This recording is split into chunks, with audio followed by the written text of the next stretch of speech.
Welcome to the Imperfect Dads Podcast. This is your host, Devin. We believe dads care deeply about their family and kids, but they don't always have a space to discuss what their life looks like. Our podcast is a space for dads to discuss the ups and downs of fatherhood and how they feel like they're holding it together or how they're not. Thank you for joining us for this episode. This podcast is part of the Never a Face Network. Make sure to follow them on Instagram or go to the website neverafacenetwork.com. On this episode, we have on Jared Bowers with Midwest Friends Fest, which is in the Cincinnati area. We talked about loving physical mediums over digital, how much space they take up, having too many books to read, having a teenager, valuing kindness and empathy, navigating social media, deconstruction, treating your kid like an adult, and being an older parent. The Midwest Friends Fest is May 28th to the 31st, and tickets are on sale. Go to MidwestFriendsFest.com to check out the bands and buy tickets, and also check the notes in this episode to find the links. Just like one more thing. Dad, just start the episode. Oh, my bad. Jared, so I also read a lot of books. I do audiobooks. Do you do audiobooks at all? Do you need a physical copy for it? I both need and love physical copies of things. Okay.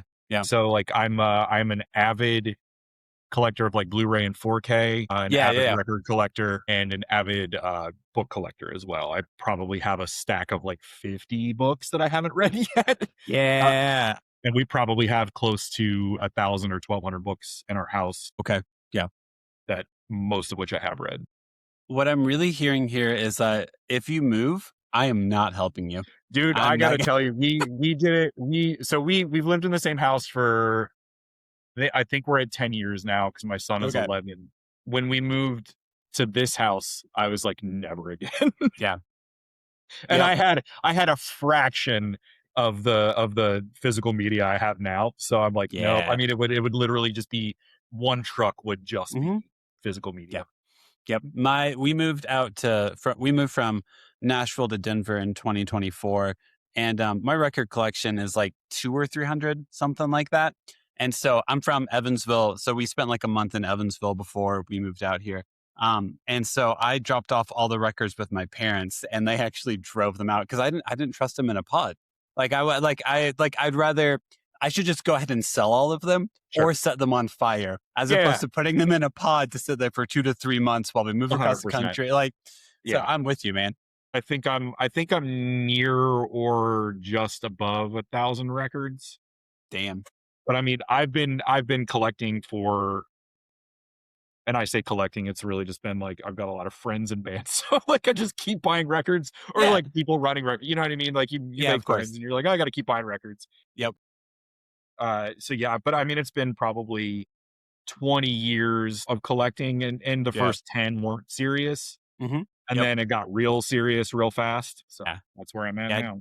During the pandemic, I bought way too many records, which I sold a decent amount of them because I also want to support my friends, want to support bands, and like physical medium is the way you do that realistically, or go to shows. Yep.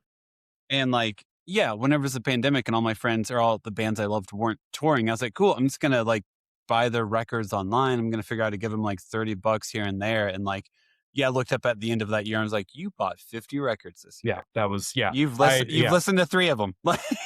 It was a lot of records directly from friends or record labels. And then, and especially those first couple of years during the pandemic, some of the record stores around here that we really like, they were figuring out how to do mail orders. So we were regularly I was regularly ordering from record stores that were a 15-minute drive or a 30-minute drive just because they weren't open or didn't have regular hours or whatever it was. It was just like, all right, well, the stuff that was important to us, we wanted to support. And that meant, a wide variety of things, but a lot of it for me was records. So.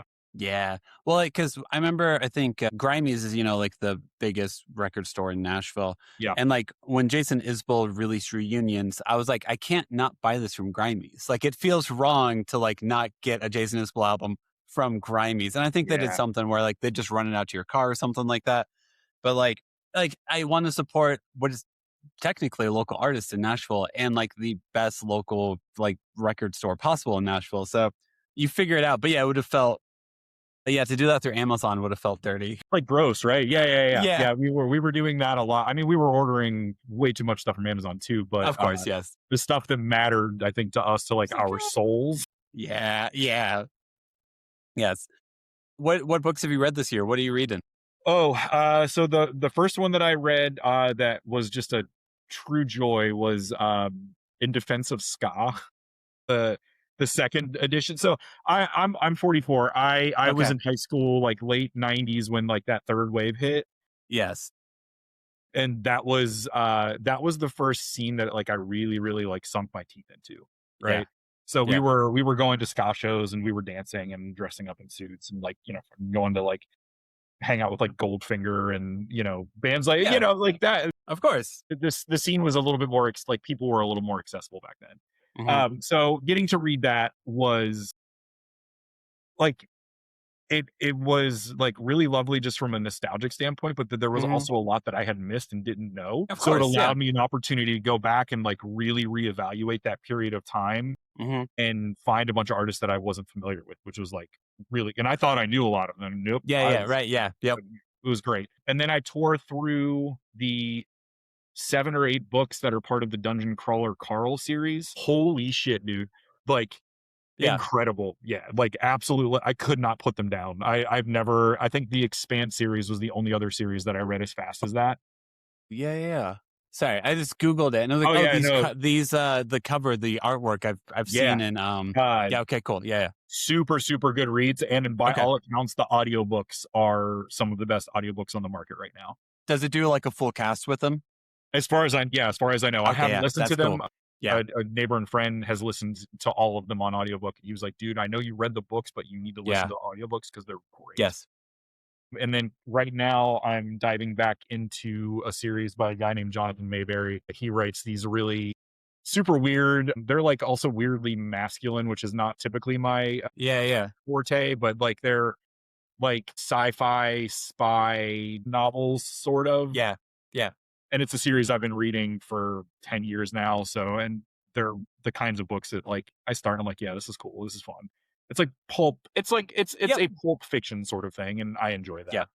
Yeah, I think it's funny to realize what like your casual reads are. Yeah. Like I've gotten into Karen Slaughter does like this book series called Will Trent. They're super formulaic. It's like here's a Georgia detective, and like there's some really graphic murder in which like it's always women and children that are killed. I don't know what her obsession with murdering women and children is, but she has one. And then it's like a night clean story where like by the end everything's wrapped up, it's all fine. Right. And like they're just interesting enough for me to listen to them. But like if you ask, like I've listened to 3 of them so far this year. If you're like, tell me the plot point to the first one, I'd be like, no, that was the other one. But they're entertaining enough. Yeah. So right.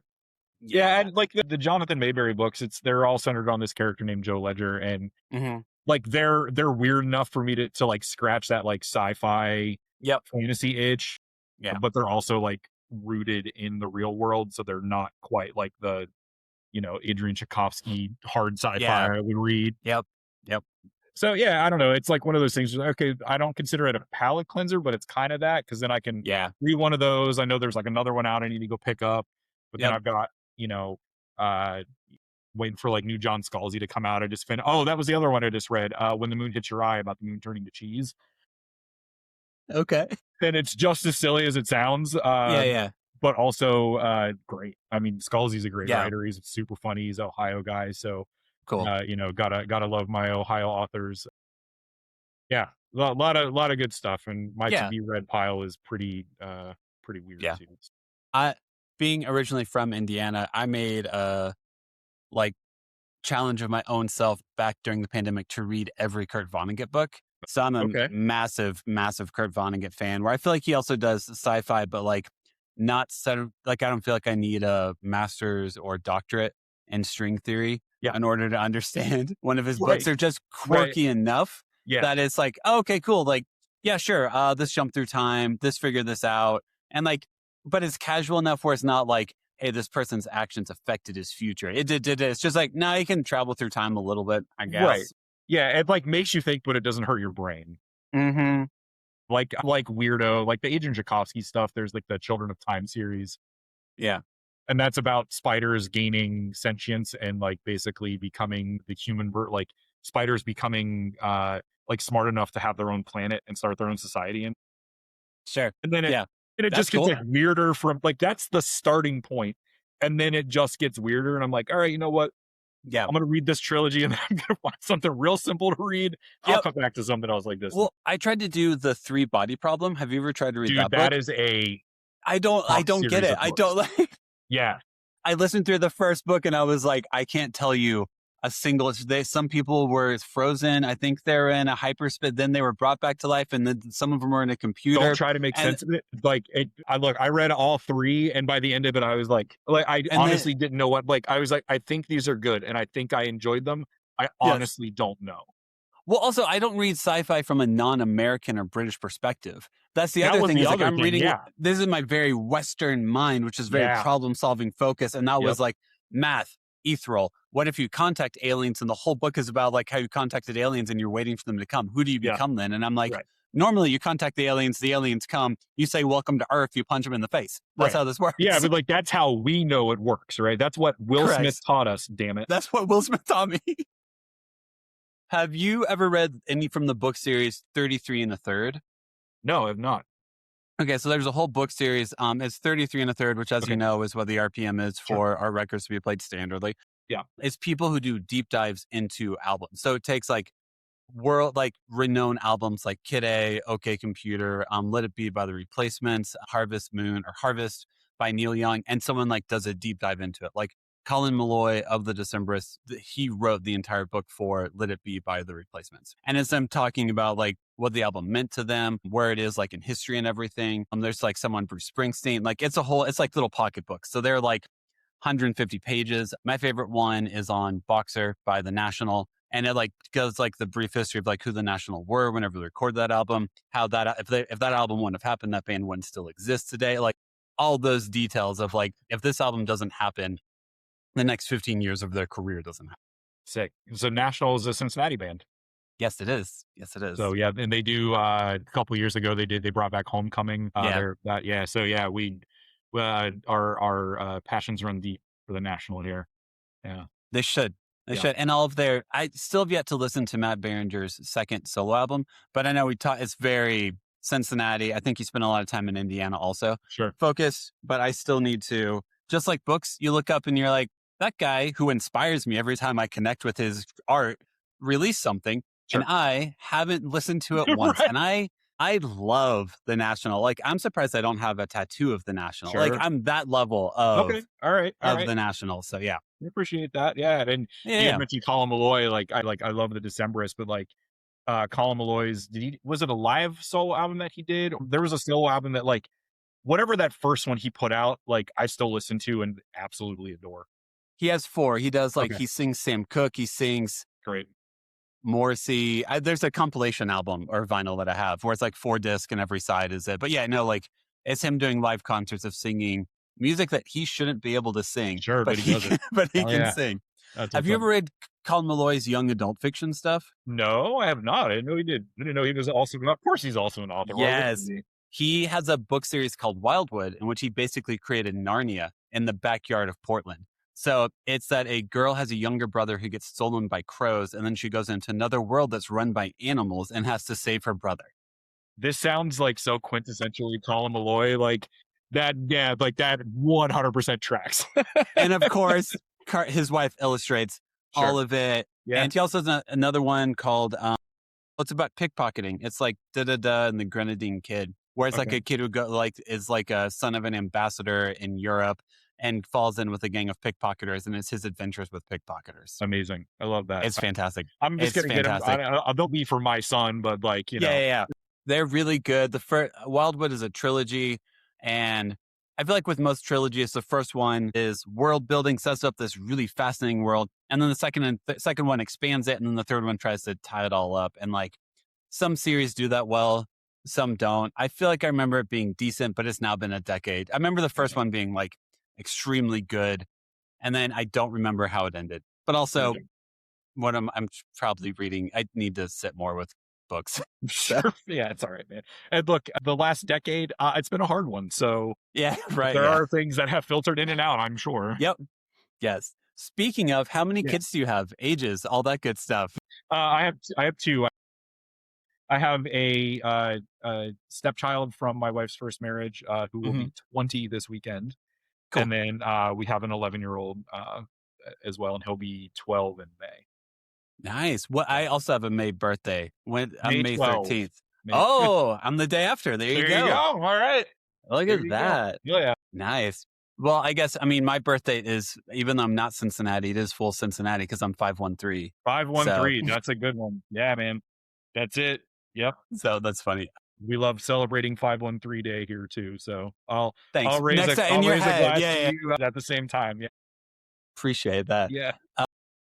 That's cool. What's did you say he was 11 or is he 12? He's 11. He'll be 12 this year. I could bet 12 pretty soon. Yeah, yeah. What's it like having an 11-year-old? What's he into these days? I mean, being a dad is my absolute, like, of all the really fun and interesting and cool things I've gotten to do, being a dad is like my absolute favorite thing ever. So like we get to do a lot of stuff together, and I think our interests align in some ways. They deviate in some pretty significant ways too. Like right now, like I think like most 11-year-olds, it's still like Fortnite and Roblox and Minecraft. Yep. However, he started developing his own games. Um, on several different platforms and like gaming engines. So like he's getting really into, like, he's trying to watch how people do it. So he'll literally just spend a day watching tutorials and then he'll move over and start like coding this stuff and doing this stuff on its own. It's like What? amazing and terrifying at the same time. So I'm like, you are such a brilliant dude. I don't know what to do to help like keep that, to like help keep it, like I want him to develop it, but I don't want it to become like a burden, right? Yeah. I want to keep encouraging hobbies, but I don't want it to be like a thing he has to do or feels like absolutely compelled to do to impress anybody. Yeah. Like we built him what is ostensibly a gaming PC for Christmas, but it's overpowered so that he can do game development on it. We don't have to like upgrade it for a little while. Dude. Yeah. So we're doing that, but like he and I love going to the movies together. You can kind of see behind us, like on top there, that's all like Star Wars Lego. Yeah. But like over here to my right, he's got like Lego Ninjago and Minecraft Lego and a bunch of others. So like we build Lego and collect Lego together. And then he's also just, he's in 6th grade and he's kind of figuring out who he is and what he's doing, what he's about. And, he's just a sweet, intelligent, good kid, and he's awesome. Yeah. I'm more interested to see what my kids are like in middle school than I am about who they are in high school. Because high school, I feel like I figured out high school, like by junior year, I had an idea of who I was and everything. Middle school, I don't know if I ever arrived. Like middle school is just awkward, uncomfortable. No one knows. Like there's so many cultural, like social changes, physical changes that it's just like, how can anyone know who that? Like, no, thank you in middle school. Okay with high school. I think I was definitely the same way. I had an eye injury that happened like 3 days before junior high happened when I was going. Fantastic. So like, first through 6th grade, and then it was 7 through 9, and then 10. Okay. Right. Okay. So like 3 or 4 days before I went into 7th grade, I had an eye injury and literally had to wear an eye patch for the first week of 7th grade. And I was like, I'm ruined. Pirate. You were a pirate. I looked like a pirate. I looked like a weird boy pirate, right? I got through it. It's fine. Yeah. Whatever. But like for him, I'm in the same boat. I'm very curious to see what happens because like I feel like we've worked really hard and been like super conscientious to try to build up a sense of confidence that wasn't like overinflated, right? But like we want him to be like confident in who he is and what he's about and like the kind of person that he is, right? So I know he's a nice kid. I know he's an empathetic kid. I know he cares a lot about other people, about his friends. And he loves to talk and he loves to like share things, right? Yeah. So what does that look like going into what would be junior high? So he's actually in a Montessori elementary. Okay. Yeah. And he's going to be going into a Montessori high school. So it's going to be 7th and 8th graders together, 9th and 10th graders together, 11th and 12th graders together. So he won't have to deal too much with peers that are much older with him or older than him. So it'll definitely be more like age appropriate stuff and age appropriate behaviors and conversations and all of those things. But like, man, where we are right now with things and how I can't imagine being 11 right now. Mm-hmm. Yeah. Like I really can't. Yeah. just from a parent's perspective, having to figure out how to navigate it and help him navigate it. I can't imagine actually being him trying to navigate it. Like, it's so weird. Well, I think like whenever I was in 6th grade, I'm 38, so I'm like 6 years younger than you. It would have been like figuring out how to legally download songs off Napster. Yeah. Like that's what I was doing. MySpace didn't exist. Socials weren't a thing. Right. But like it was just you went to class with people and like you came home and maybe you did some extracurriculars and stuff. But like now, like, yeah, man, like I'm reading up on like when do I introduce social media to my kid? When do I give them a phone? When is all of the like how do I kind of what you already implied?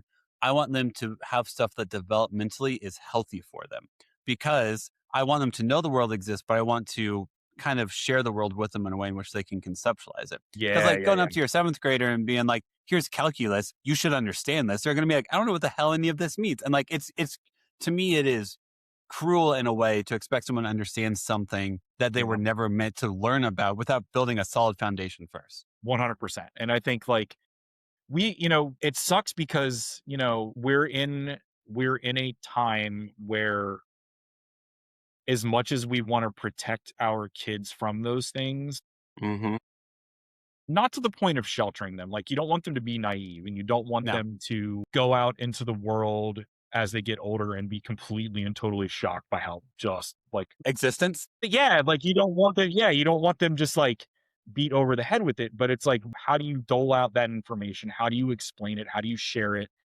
What's appropriate to share? I mean, like, I'll be perfectly honest. Like my partner and I, like, we are probably, I don't want to say too open with him about things, but like, we've decided to not be shy about it. Yeah. Mostly because like he's emotionally at a place and I think intellectually at a place where like, even if he doesn't get the full scope of it and really just how long these things have been going on and what we're seeing that's culminating and all of these things that are coalescing and coming together and happening, like, even if he doesn't have necessarily like the historical context, he can grasp the sort of like bigger picture of it.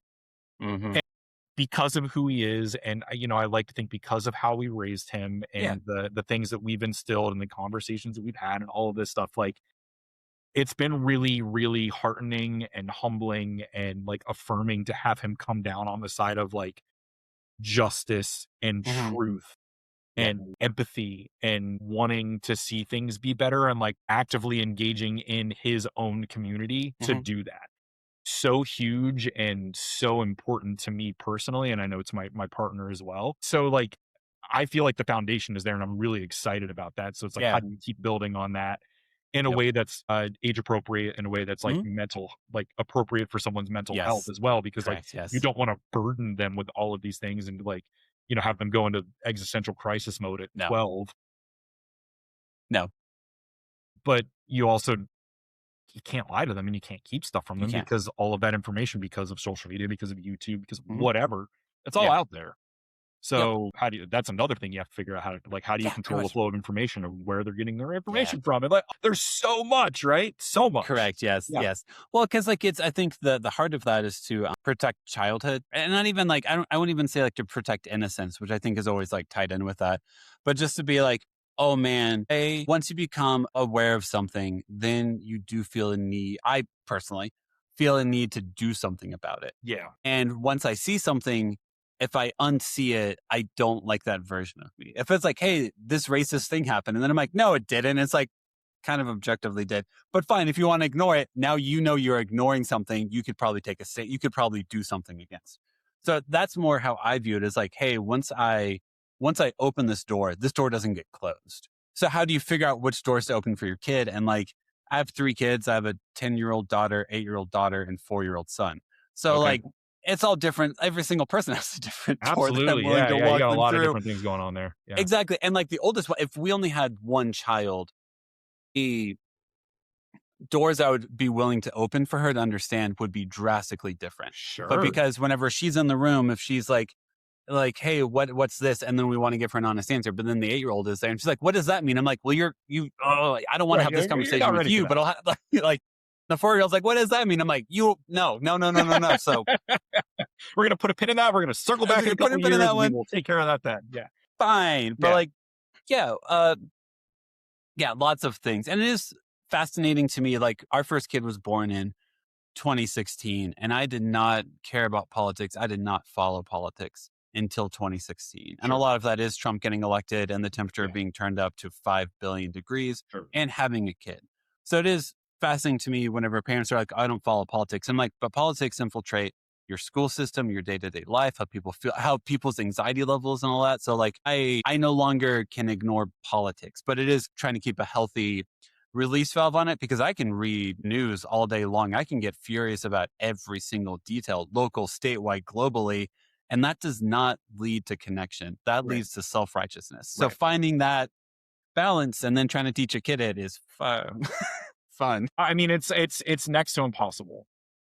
It is, because, you know, we've seen and heard the term like fire hose of information and fire hose of just, you know, it's a shit show, right? Like, it's an absolute, just every day is just utter chaos, and it just seems to want to keep going and going and going. Correct. Yep. So it's like, we have to, the awareness we have to have of the world and the burden of knowledge that we have to carry as parents is exhausting, right? Mm-hmm.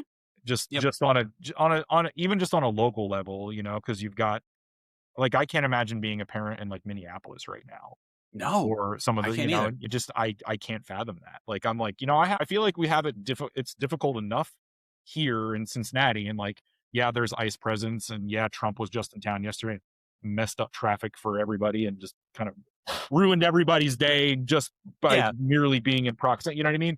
So it's like, we have to deal with that, but like, you know, when there's actual violence on the ground, like, what, like, I don't even know I don't know how to process that, because it's not happening to me personally, but like, I know people there, and I'm having conversations with people there about it. So like, how do I translate what I'm feeling and thinking and trying to figure out to an 11-year-old who's like, dude, I just want to watch YouTube poop stuff. Exactly. You know?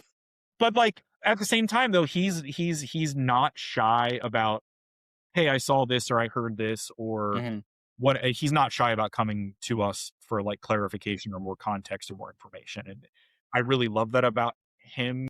And even I would say, like, his circle of friends and the culture that they have at the school where he is, like, they're naturally inquisitive. They're not prone to just like believing something. That's great. And I like, it gives me a lot of hope, because I also think that like, that's ultimately how we win. Is that we have just this curiosity. this curiosity and this like sense of like, no, this isn't right, and we're going to try to figure out how to make it right. Correct. Yeah. And because like, he's at a Montessori school, and a big part of Montessori is building communities, be that, you know, in the peer group that you're in or within the school itself, like, that's something that's instilled in him at home, but also at school. So like, he's going to come out of that and be like, you know what? No, community is resistance. Joy is resistance. Like, I know what it is to be able to shut down and relax and rest, and be able to like be angry about something and process it, and then come back to it and be like, all right, well, here's a solution. Here's a thing that I can do. Or here's a way that I can help. You know what I mean? Yeah. Yeah. And I think that's a tool in our arsenal that the folks kind of perpetrating everything going on right now, they're either not aware of, or they're willfully ignoring. So it's going to come back around to like, no, these things are going to happen, and they're not going to see it coming. And I think we're going to be better off for it. Yeah. Yeah. Yeah. Well, I think like, I think the line of thinking of people in power right now is, how do we get obedience? Yeah. And that's what their focus is on. Right. And like, it's really hard to be obedient whenever you're curious. To be blindly obedient and curious at the same time, I don't think that exists. No, they're like opposite ends of the spectrum. They're too widely different. So like, it's fascinating what feels like protest. It's fascinating to teach empathy, kindness, and curiosity is a protest against anyone who's in charge, anyone who is telling you, you have to believe, even my own self. If I'm like, hey, you better do this because I said so, and my kids are like, tell me why. And then I'm like, oh, shit. Right. Shit, I don't want to. Right. Like to me, the best version of me is a curious and empathetic person. Because it does mean whenever someone's like, here's what you need to do, then I'm like, why do I need to do that? And I'm not trying to say it in a condescending tone. Like, but it's like, no, why? Yeah, context and conversation are incredibly important, right? Like, dialogue is incredibly important. And like, we are at a point, and I'm sure historically, you know, it's a long line, right? Yeah. the timeline is long. Like, we are at another point in history where empathy and kindness and community and joy and like all of those things are acts of protest and resistance. And again, I like seeing the way folks in Minneapolis are coming together, or the way we've got like all of these various community outreach, sort of like collective action and like community funding things happening, even just in Cincinnati. All the grassroots. All the grassroots stuff. And like all those things where it's just, it takes a person or a group of people going, you know what, this isn't right. We're going to try to, whatever this little piece of this thing is, like, we're going to try to take care of it. But then all of those little pieces build on each other. And that's all they do. That's all based on empathy and connection and community and like giving a shit. Yeah. In a way that, right? Not like, turning away. And it's not like, unseeing. Yeah. Right. And it's like, you just, and I think it all ends up building this thing, even if it's a loose conglomeration, it's still there, man. Like, it's still a bulwark, which again, I don't think, folks on the right generally expect, because they're so like kind of closed off to that. And that's just a foreign concept, like as far as how they think and how they view the world and how they move around the world. Yep. So it's been very heartening to see that sort of develop for my kid. Yeah. Both. I think the only thing I need to know to do in those scenarios is like, when my kids ask me questions about stuff they might have heard someone talked about, is to be like, hey, here's the action from what I know of what happened, and here's how I feel about it, and here's how that lines up or doesn't line up with my integrity or with what we value as a family. Yeah. So, hey, people are trying to do this or that. If I don't agree with it, here's why I don't agree with it. Here's where I stand. So I take it as an opportunity to be like, hey, here's how your dad feels about it. Here's how your mom feels about it. And here's what our country says is right about it. Right. And so those are the facts, but I'm not going to tell you what to think. I know you're going to gravitate towards what I think because I'm your parent. But just so you know, I'm going to use this as an opportunity to say if I think that is right or wrong or not. Yeah. And not tell you that you need to think it's right or wrong. Also be like, hey, here's why I think that's a good thing. Here's why I think that's a bad thing. And I think that's an incredibly healthy way to approach it. I mean, like, I think my partner and I do that a majority of the time. However, there are times when we're like, no, dude, this is incredibly messed up and very, very wrong. And like, under no circumstances are we ever going to go that direction or think that way. Right. So or if you see me acting like this, tell me. Yeah, exactly. Like, call me out, whatever it is you got to do. Like, let's make it happen. But like, no, there are some like red lines. We're not crossing those. But for the most part, like, it is definitely about like, conversation and offering a choice. And, like, as a parent who is, like, I think we're left leaning, right? Like, we want good things for everybody, not just for a select few, right? So like, I think that's just naturally going to rub off. And especially like if you're out and acting those things, right? And like actively having those conversations with other people, and you're modeling that behavior, and you're doing the, like, I tend to think that, the kids who see that are the ones that are going to do that also when the time comes. You know what I mean? Yep, I do. So it's like, it's not, I think it's influence. It's not manipulation. It's which I think is a really key distinction. Yes. Especially for anyone who's, trying to be like socially aware and socially conscious and all of those things. Because there's a lot of manipulation out there, and there are a lot of parents who unwittingly manipulate their kids, which is, There's a book that, I swear we'll talk about music in your festival in a little bit. You're fine. But this is fascinating. When you were like Imperfect Dads, I was like, if there's a better podcast that I can talk to somebody on, I don't know what it is.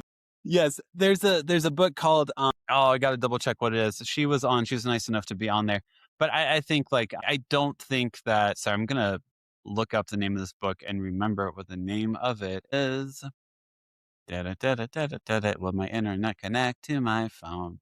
Because I think that's actually really crucial to note, is like the assumption of malice that I feel like I always have. Like, oh, you did this and you did this. And it's like, well, if the culture that you breathe, if the water that you're drinking every single day is poisoned, you might not know that it's poisoned. No, you won't. Like, it's normal to you.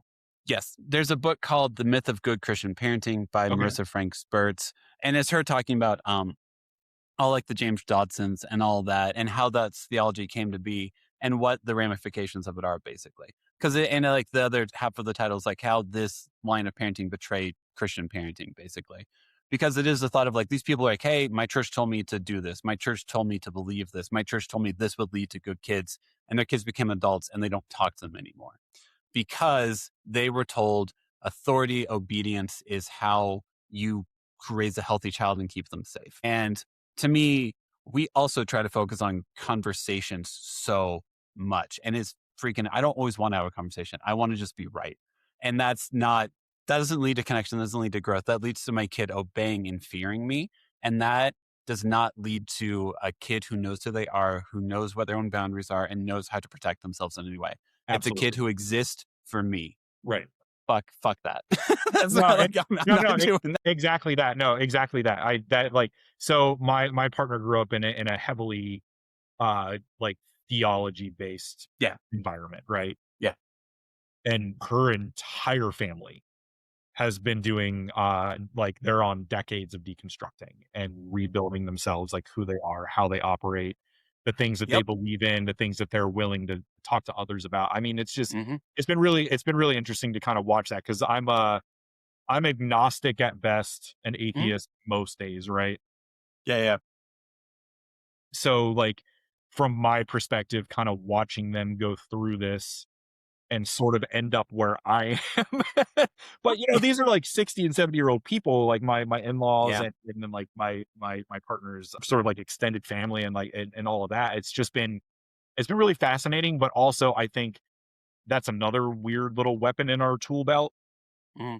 It's sort of like the battles we find ourselves in right now, because again, you've got this like group of people who are so narrow in their way of thinking, and they're so closed off to every they're not going to understand or see coming how many people are doing this, are deconstructing and thinking about the harm that was done to them as kids back in the 40s, 50s, and 60s, and then the harm that they did as parents, and then where their kids are now in the same processes. I mean, that book sounds really fun. I'm going to actually recommend that to my partner. I'll message it to you after this. Yeah. I feel like that would be a really good one for her, for her to read. Yeah. And then she also has like an extensive background in like early childhood education, and she's written some kids' books, and cool. Nice. She was a preschool teacher for like 20 years. So like nice. We've had this like really cool, I mean, obviously we get past a certain age and it's not early childhood anymore. We're like, I don't know what to do. We'll figure it out, right? But like we had that as like a really cool foundation to build off of. She got really into sort of like the ideology behind like social emotional learning and like all this like really important stuff that, again, I think is like it's so like weirdly connected and disconnected from what's happening politically and societally right now, because that's what's happening in a wider, larger swath of the nation versus like what we're seeing politically. And I think that's where a lot of the tension is right now, is that like we have a lot of people going, oh, this is so absurd and so like comically evil and really butting up against like literally everything we've been trying to unlearn and then teach ourselves over the past decade, that like, I don't know, man, there's a whole lot going on there. I could go on about that shit for like days. Same. I think, I've deconstructed all that. I still do believe in God. I don't believe in nationalism. Because the question I always have is like, why have you made your God so small? Why have you, if you believe this is a God who created the universe as it's in every single detail, he's in my hands, he's in my drink, he's everything that exists, or it is everything. He's everything that Me Without You says that he is in every song. Exactly. Yeah. So like, how do you, if you believe that your God is so powerful that he's in every atom that exists of all time, why would you make him so small? Why would you make him someone who wants to protect at all times, whenever, to me, Jesus, the only people he hated were the people in charge. That's mostly who he railed against. So like, if you were the one who has power, do you not inherently realize that Jesus would have things to say about the power you inherently hold? He would. Yeah. And even if you follow everything he said, follow every teaching, he would still look at you like he looked at his own disciples and say, you still got work to do. Yeah, exactly. And how does that not lead to humility and kindness and empathy? And he freaking would go hang out with lepers. He would go like, St. Francis is awesome. I know also Cincinnati's like super Catholic in my head. So I'm sure you're... No, there's like there's a big Catholic contingent here. And there's also, there's a big Catholic contingent. And then there's a big like, alcoholic contingent. It's like your culture is massive here, so I don't know. I don't know if there's any correlation, but I'm just saying. Well, you got the German. You got Germans no, also, it's right? all German, dude. Yeah, we got over the Rhine. Like that's a neighborhood. And oh yeah, yep. How much fish are you eating on Fridays these days? Yeah, right, exactly. Yeah, exactly. You got the fish fries. You got them everywhere. Everywhere. Yeah, no, like lines out parking lots for these things.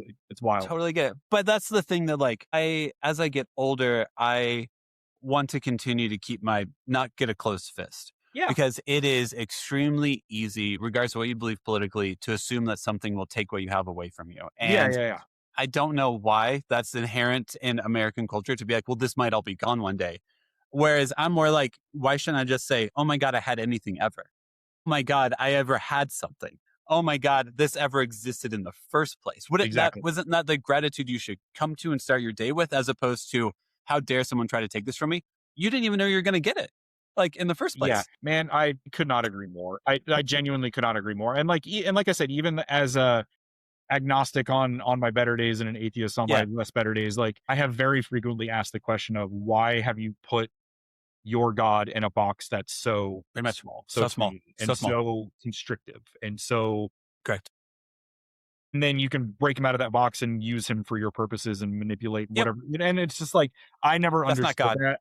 That's not God. Yeah. So like I'm 100% with you there. And like, I look at, I look at what I'm doing right now with the help and collaboration and partnership of like so many others. And like, we are so lucky and fortunate to get to do what we do.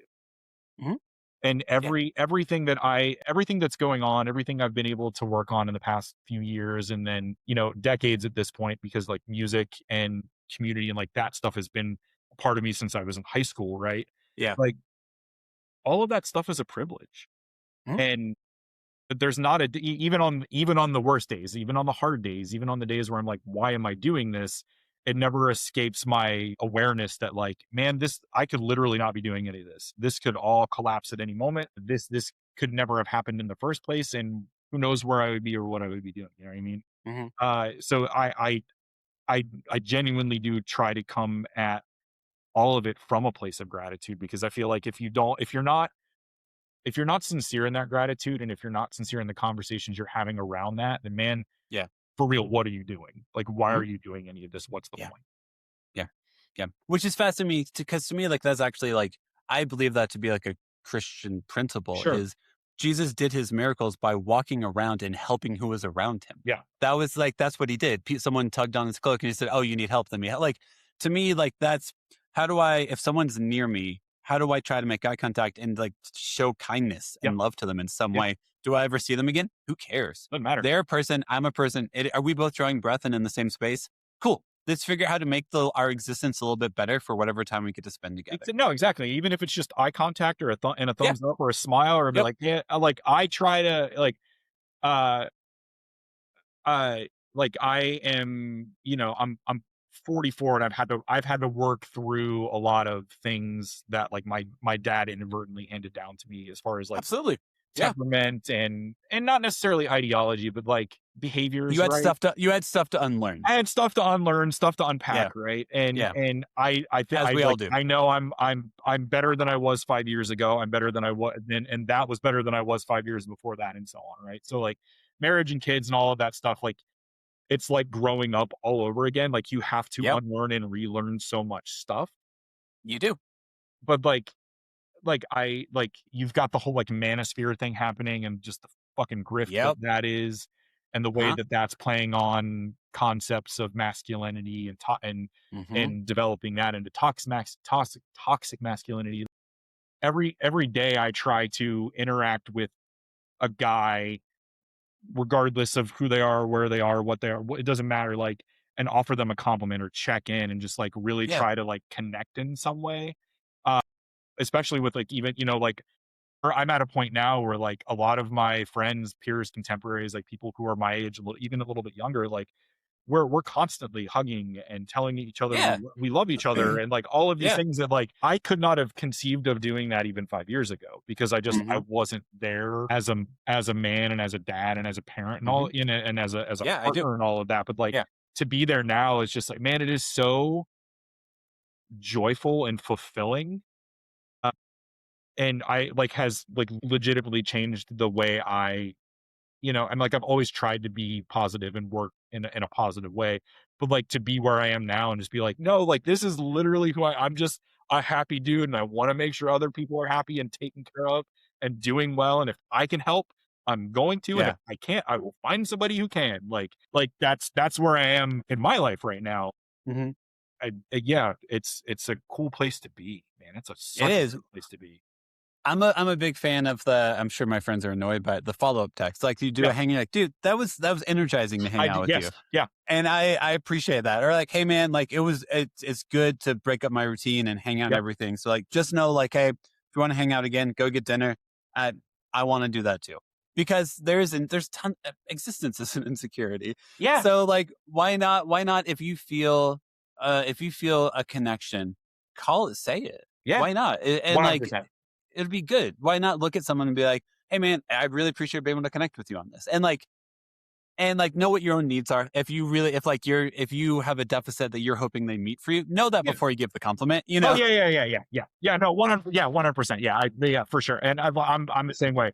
If I, on the occasions that I get to hang out with folks that I don't normally get to hang out with, it's a text a couple hours later. Dude, that was so much fun. That was good. Can't wait to do it again. Let's figure out when we can do that. But like, for me and the work that I get to do outside of my like full-time job, like I am constantly and probably annoyingly telling people either face to face or via, DM or text message, I'm so thankful we're working together on this. I appreciate it so much. Thank you for your work. Thank you for working with me. Thank you. Like that's so important. And I think builds such a great, like we're working on community and culture in Cincinnati. Like that's our project, man. Like that's it. Yeah. And I get to do that because of the people that I'm working with. And I want them to know that I appreciate that they're working with me on those things. Right. Yeah. Who doesn't want to be seen? Like we live in a world in which is filled with noise constantly. I can create an avatar of myself on social media as much as I want and hide myself. You can hide and be ignored in multiple ways in existence right now. Why, if you see someone, why not look at them and say, hey, I see you. Love you. Yeah, no, I genuinely try to do that daily with someone. Even if it's just one person, like I do think that it matters, and it makes a difference. So could not agree more. Well, before I wrap up, let's give me like the sales pitch on Midwest Fest and all that stuff. Yeah. So there is this thing called Midwest Friends Fest. So that's happening in Newport, Kentucky at the end of May. It is the sales pitch is a bit long-winded, so I'll try to give you like the short version of it. It is the culmination of, for me, about 15 years in the Southern Ohio, like Cincinnati, Northern Kentucky music scene, right? So we're in year 3. The festival has basically doubled in size in both attendance and bands and musicians performing. We went from 21 bands in one day the first year to 42 bands in 2 days in the second year. This year, we're somewhere between 80 and 90 bands and musicians coming from 24 different states that are going to be on 4 stages over the course of 3 days. Nice. We have, and it's, it's a big love letter to the Cincinnati music scene, to the Northern Kentucky music scene, because I think our scene is second to none, and to get to work within it and have peers and collaborators and partnerships and all sorts of things happening there is, like I said before, it's a privilege to be able to do it. And it's not something I take for granted. Again, even on the bad days, it's my favorite thing to do. To be able to bring together so many different people from so many places across the spectrum of music to one place, and it's this 150-year-old church. Yeah. So it's this like the warmth and the sincerity and the beauty of music and community is like it seeps out of the walls there. So like you walk in and you're like, this is exactly where I need to be, exactly when I need to be there. Yep. So to have that space is incredible. To have the bands that we have coming through. I mean, like we have some like heavy hitters in Cincinnati, like Lung, and we haven't announced them yet, but a band called the Yugos, like really greatly respected and adored local bands, but opposite ends of the spectrum. Like Lung is like a 2-piece art punk outfit, cello, a cellist who's also a trained opera singer, and a drummer. Sure. Yeah. Incredible. But then like the Yugos is like dancey, sort of like indie rock, right? Yeah. And then we've got like everything in between. So it's like Midwest emo, obviously, but then there's there's like straight up rock and roll. There's independent hip hop. We have a whole stage that's going to be dedicated to singer-songwriter, like Hell yeah. that kind of stuff. Because Yeah. that's been a community that I've gotten to know and really, really love and appreciate over the past couple of Mhm. years. And then I've invited about I think around 10 electronic musicians from the area. Cool. Yeah. So what they're going to do is they're actually going to provide the interstitial music between sets. So Yeah. there won't be any like piped in music from a laptop or whatever or Cool. a phone. Yeah. They're actually going to provide the soundtrack for each stage over the course of the 2 days of like the main portion of the festival. Nice. So like we really want to make it like this big, weird, fun, holistic experience where it's like there's music every 15 minutes on whatever stage you're gonna like somebody's gonna be popping off and like blowing your mind. I want you to come out of the experience with like a half a dozen, 20 new bands that you're like so jazzed about you have to go home and like listen to them immediately. Yeah. So yeah, there's I don't know, man. It's been a real, I keep using the word joy, but that's what it is. Like to Yeah, man. connect with the community the way that we have, because that's like we get to bring in like Start Today Harm Reduction, but we get to bring in like Abortion Fund of Ohio and ACLU Cool. and like all of these Yeah. other community organizations come to table and like be a part of the experience. Yeah. To get to do that and couple that with music and all of these bands and musicians that I know and love locally, and then get to meet all these people from around the country and like be friends with them. And it's so much fun and it's so cool and what a joy. It makes me think of like a early 2000s punk scene and all of like the opposition to the Iraq War, which is sad that we're kind of back there. But of all of that, like grassroots movements, all these bands being like, we're not going to stand for this. And like I think that type of community, or it's cool you're giving like outlets for organizations to come and like set up booths and then talk about what they do and stuff. Cause to me, that's punk rock as hell. Like that's my definition of punk rock, is going and people being like, hey, here's what the establishment is trying to do. Here's how we're fighting it. Here's how and we're that to me is like, that's the definition of punk rock to me, man. Like how do you organize? Like that's DIY punk. That's DC. That's all this stuff. Like, and that's it. Like I mean, as of now, we don't have any sponsorships. So like everything that we give the bands are going to come from ticket sales. Like I've been writing for a big regional music site for like 14 years now. It's called cincymusic.com, right? That's strictly voluntary. It's a labor of love. I've been doing live concert photography for them for 4 years now. Again, unpaid labor of love, but I get to see and shoot some really incredible bands. Yeah. And oddly enough, that's been such an interesting vector to become friends with a lot of them, especially locally. Yeah. So like that's where so many of my connections have come from, because I also like to give away my photos once they're posted online. I will give high-res versions to the band so they have them with whatever. Hell yeah. That's awesome. Know? Yeah. But like it's all DIY, man. Like we're in it. We're in it to win it. Like we're here for the scene. Like that's the whole thing, is like we've got a lot of little pocket scenes in Cincinnati and Northern Kentucky.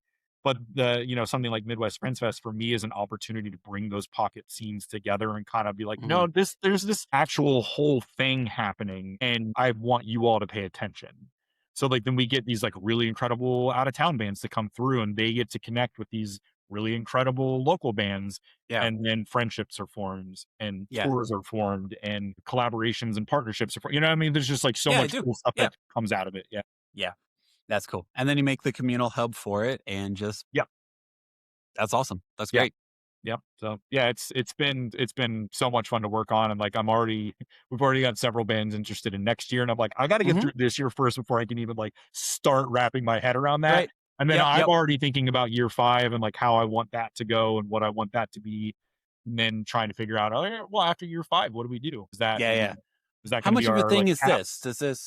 Does it become a thing? Is this the best weekend? Like, like all that stuff. Is this is this like, do we keep the fest in the form that whatever it is in year 5? Do we try something else? I don't know, man. Like, I've mentioned my age a couple of times, being 44. Like I've got a finite amount of time where like, I'm going to have the energy and the means to do all of this, because there's a lot of work. I have 21 shows outside of the music festival booked through August already. Dude. And we've already had 10. So like there's a lot going, and that's not even counting the stuff that like I'm covering for Cincy Music. Like I'm going to go shoot with Arrow next week. Sweet. Yeah. That's just going to be fun. Right. Yeah. But that's a way for me to kind of let off steam and be creative and like do a thing that's for a thing and not connected to anything that I'm doing. And it's just, right. Ben Nichols lives in Ohio, by the way. Does he really? Know? Yeah. I did not know that. Yeah. He does. Yeah. Well, there you go. Okay, listen, I could ask you a million more questions, Sure. but in the interest of time, Of course. I'll start wrapping the episode down. Oh, good. So I end every episode with 5 questions. They're pretty fun and lighthearted. Love it. First question is, did you have any backup names for your kid? Did you have any names that you almost named your son? Benjamin was tossed around, Okay. as was Luke. Yeah. But we had 2 miscarriages before Harrison was born. Damn. Okay. Yeah. And no matter what, if we had a son, we were going to name him after either a character or an actor from Star Wars. So he ended up with Harrison, and that's fine. And he awesome. is 100% Harrison. Like you look at that kid, and you go, that's Harrison. That's a Harrison. That's awesome. Next question. Do you have like a favorite TV or movie dad, or one that comes to mind whenever asked that? Favorite TV or movie dad? So we are collectively huge fans of Bob's Burgers. So yes, Bob Belcher is an icon. Yeah. And I think he is at times the worst dad I've ever seen, but also the best dad I've ever seen. Like the characterization of his characterization is the best dichotomy of like what it is to be a dad and all the ways you fuck up, but then all the ways that you excel. Yep. Usually within one episode. Usually, yes. And I genuinely like I love that. And like I quote him more often than I probably should. But yeah, I think Bob Belcher would be my answer there. Well, because that's reality is that the morning me might be fantastic. Between 1 and 3 me might be an asshole. Yeah. And then 3 to 7 me is really good again. Just and a delight. Like, yeah. No, like if I'm like hangry, do not talk to me. Exactly, but like as I'm cooking dinner and like let's have a conversation. Then I'm good vibes. But I'm not gonna act like I don't have the hour where it's just like, do you need to go? Like, do you need to not be a part of this family? Like, right. Who are you right now? Yeah. That's real talk. Very regularly, you're all terrible. I love you, but you're all terrible. So. I always think of the oh god. Yeah. Oh god. Oh yeah. Oh god. Yeah. Oh god. No. Pops in my head a lot. Just the little one word like answers and like goes. I'm like, man, that's so me. I love so good. Next question. You probably don't have one. What's your go-to replacement curse word, or do you just curse? We're pretty liberal with language. Yep. Yeah, we decided early on. I think Harrison was like 2 or 3, and he was like dropping F-bombs. We're like, well, we messed up. It's kind of too late. So no, we fucked up. You didn't say we fucked up, right? So at that point, we're like, okay, so here's the thing. You can talk like that here. Yeah. Maybe not around grandma and grandpa. Definitely not around mama and papa. Don't do it at school. But here, you're good. And he is very, very good about it, which I appreciate so much. So, yeah. That is, honestly, it's the most common answer, is everyone is like, they're just words, but the words have consequences. So exactly. This makes sure. Yeah, and if you wield them a certain way, or if you say them in certain company, or whatever, context is everything, and environment is everything, and we've been able to instill that in him, which has been, parenting win.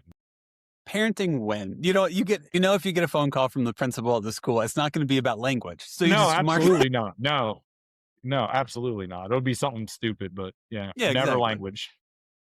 It's fair. Yeah. Next question. What's like one of your favorite like activities or toys that you play with your son? So we build Legos a lot.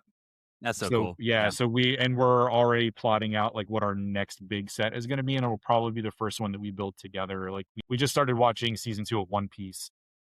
Oh yeah. Which we both loved the first season. I built the Going Merry, which is the ship from the first season. And he's got a couple of the smaller sets, but we're talking about getting the Baratier, which is like the big set. Yeah. From that. We build a lot of Lego. In early pandemic days, we played hours upon hours upon hours of Minecraft and built whole worlds. So that was really that cool. Makes sense.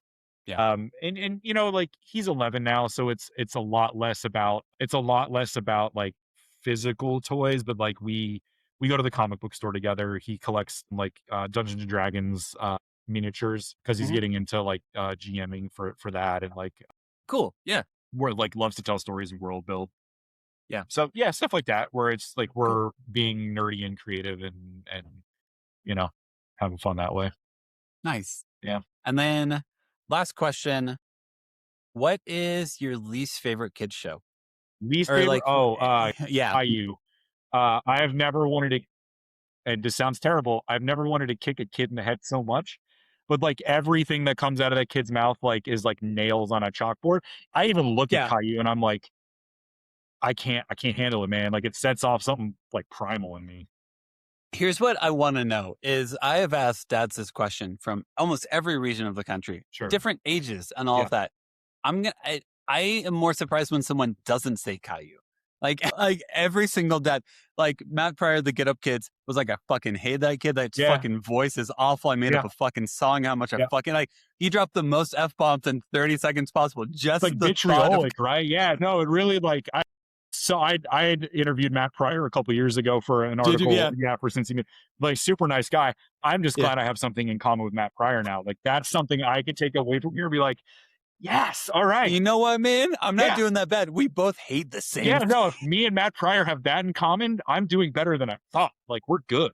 Yeah, hell yeah. Thank you for that. It is so funny because every dad is just like, he has no characteristics that would make a kid act like. He's whiny. He doesn't problem solve. He just sits there and moans the entire time. And I'm like, oh, I despise it when my kids are like that. Like, if my kids are like, I don't know what to do. I'm like, I'm not answering that for you. Yeah, no, I'd be like, I'm not figuring that out. No, it sucks for you. You've got a house. Yeah, you've got a house full of toys. Yeah. Go figure it out. That's whenever I hear my own parents' voice. Yeah. Most of the time. Yeah. But like that one is definitely my parents. My parents would be like, yeah, go outside. Go do literally anything. Anything. Yeah. Don't. Yeah. I'm not figuring that out for you. I'm literally standing here cooking you dinner that you're about to start complaining about that you haven't eaten yet. Yeah. So I'm not, if you think making me start thinking about what you should be doing with your time right now gets you closer to that end, be like, nah. Yeah. I am not a receptive audience right now. So move on. But I'm a hungry audience. So. That's right. Yeah. And then last thing for you is just moment for self-promotion, like website, Instagram for Midwest Friends Fest, all that good stuff. Yeah. So it's MidwestFriendsFest.com or at Midwest Friends Fest on Instagram. And then I do photography under jwb.imagery. You can see the work that I do there. A lot of it pops up on the Midwest Friends Fest Instagram as well, because I shoot a lot of the shows I book. It's just easier to do it all in-house. You know what I mean? Makes sense. Yep. Yeah. And then, keep up with what we have going on. We've got more band announcements coming soon. I think be the final round. And then it's just heavy promotion and making sure everybody knows who's playing, where they're playing, when they're playing, all of that fun stuff. And, announcing community partners and things, but that'll also be on the website as well as Instagram. So, yeah. Sweet. Awesome. For the most part, though, thanks for being a good hang. Normally, whenever I leave a phone call, I don't have a mental list of like, man, I should have talked about this also. Already in my head, oh man, what was your experience like going through miscarriages? That's something that dads never get a chance to talk about. Oh man, what's it like to try to run a festival and have a kid at the same time? Do you involve like, I have now like a million questions about it, but also love like the whole concept of the ideal of being like, hey, how do you make sure you're just raising a decent person? Because I don't think that gets talked about enough. It's always like, what are they going to achieve? What are they going to be? And I'm just like, is my kid a piece of shit? Yeah, no, that's all I care about. Like, 100%. Like, and like, I think I've told him, I was like, dude, I don't care what you do with your life as long as you try to do it in a good way. As long as you're a just good be person, decent. like it's everything else follows, man. Like you're fine. Like I just want you to be nice to people and not expect anything in return. Just go out and be nice and try to do good, help when you can, ask for help when you need it, and everything's gonna be fine, dude. You're good. And I would love to talk about the miscarriage stuff because, man, I still get emotional about it. Yeah.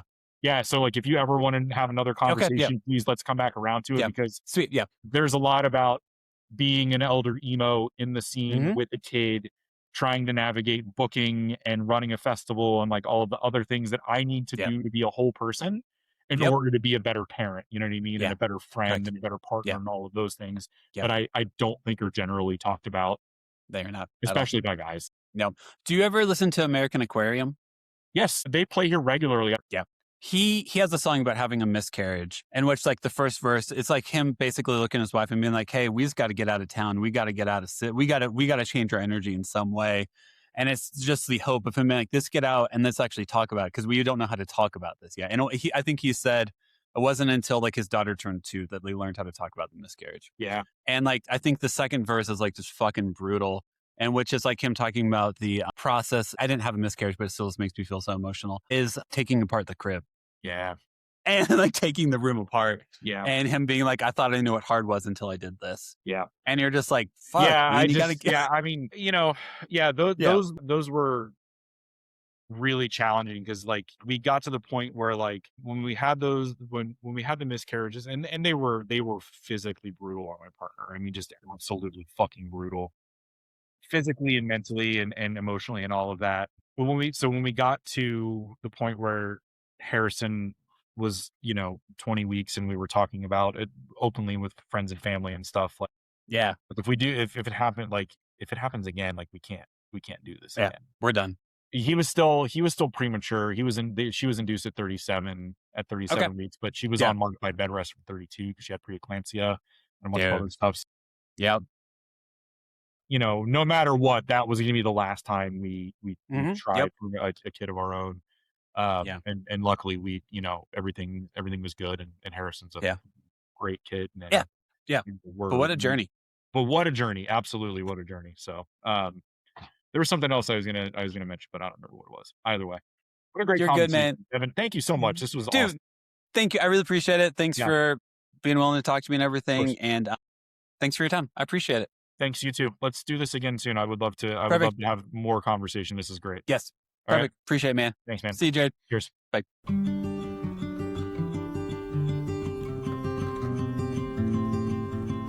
Thank you so much for listening to the episode. Make sure to follow us on Instagram, TikTok, and YouTube at the Imperfect Dads Podcast. And make sure to give us 5 stars wherever you listen to us. Music, editing, and production is all done by me. Make sure to tune in on Mondays and most Thursdays for new episodes. This podcast is part of the Never a Face Network. Make sure to go to neverafacenetwork.com to learn more about them.